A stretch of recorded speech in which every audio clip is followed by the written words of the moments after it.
our relationship. And that as much as anything else led to my drinking problem. Of course, his drink on himself. We did come back from the States. I tried a number of jobs. Well, I could go on for hours, but I would probably start to bore you. Guy in a turban pulls out a knife and puts it in his heart. I wouldn't really blame Elaine. And the guy stabs himself in the bones.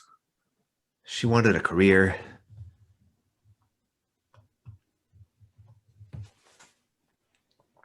Oh, it's my stomach. I can't stand it. Oh.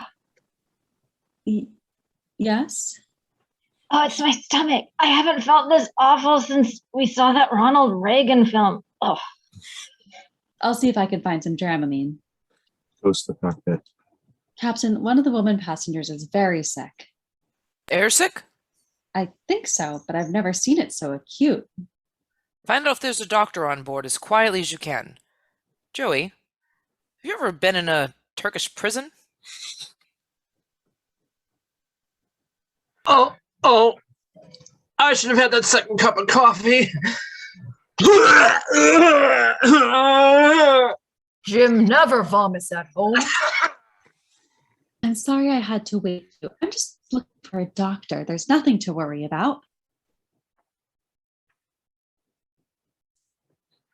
Stewardess, I think that man sitting next to me is a doctor. Sir, excuse me? Sir, I'm sorry I have to wake you. Sir, are you a doctor? That's right. We have some passengers that are very sick. Could you come take a look at them? Yes, of course. He goes to Let me see. Let me see your tongue. Eggs begin to come out of her mouth. Rumack cracks one of them and a bird flies out. I'll be back in a minute. You'd better tell the captain we've got to land as soon as possible. We've got to get them to the hospital. A hospital? What's that? It's a big building with patients, but that's not important right now. Tell the captain I must speak to him. Certainly. Victor is getting sick. Victor, we're running into some heavy weather. Can you? Roger, take over.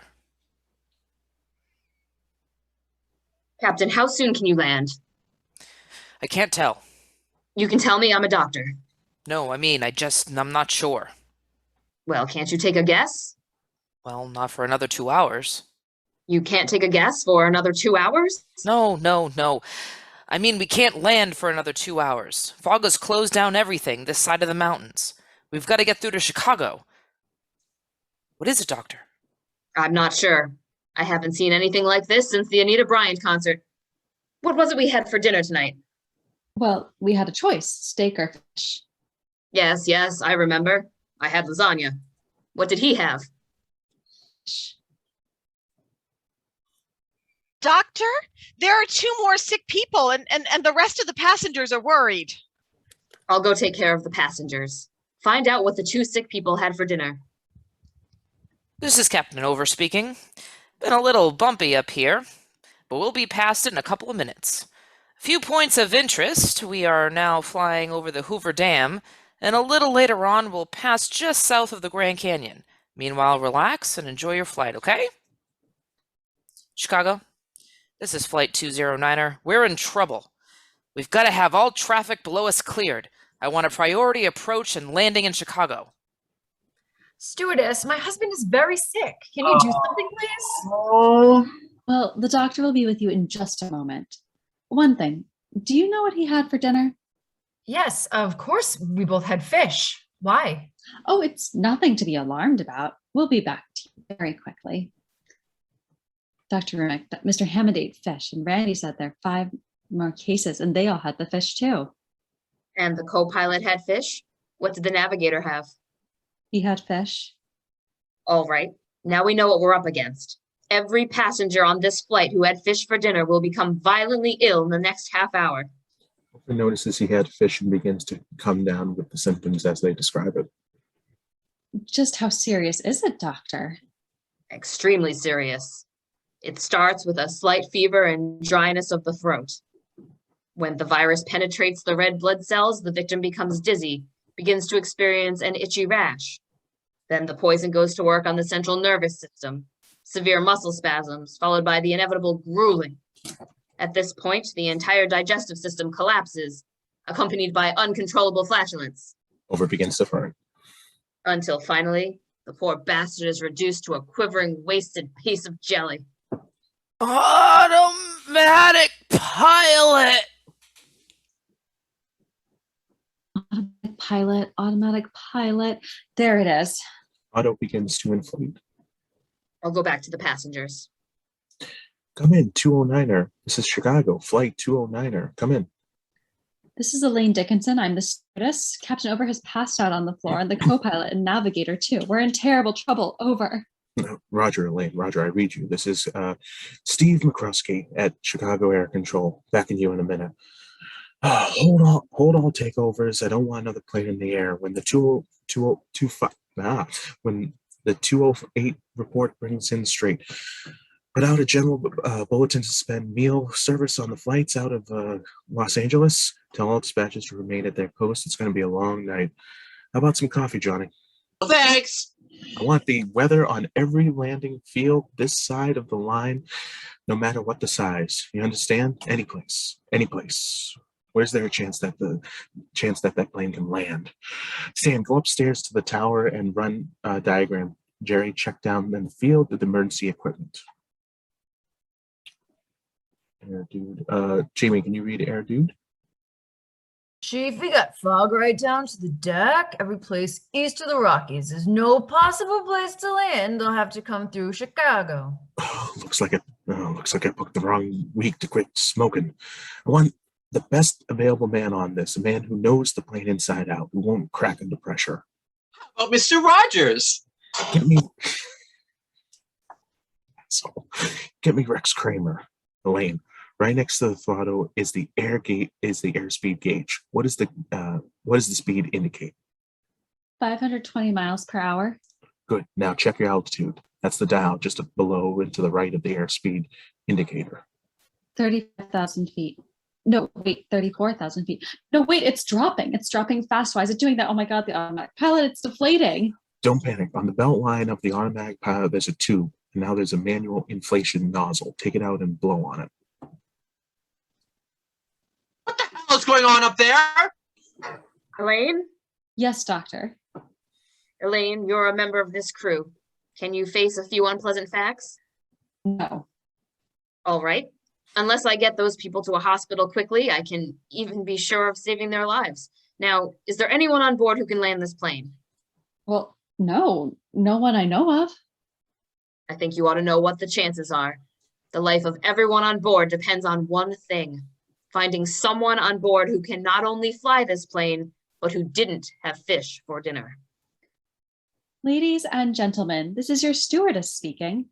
We regret any inconvenience the sudden cabin movement might have caused. This is due to periodic air pockets we encountered. There's no reason to be alarmed, and we hope you enjoy the rest of your flight. By the way, is there anyone on board who knows how to fly a plane? What? Jamie, Paul, please. Hello, I am Paul Puree from the airline. I'm here to pick up Captain Kramer. Oh, yes, come in, Paul. Rex will be right out. Rough. Dog starts to grab Paul's leg.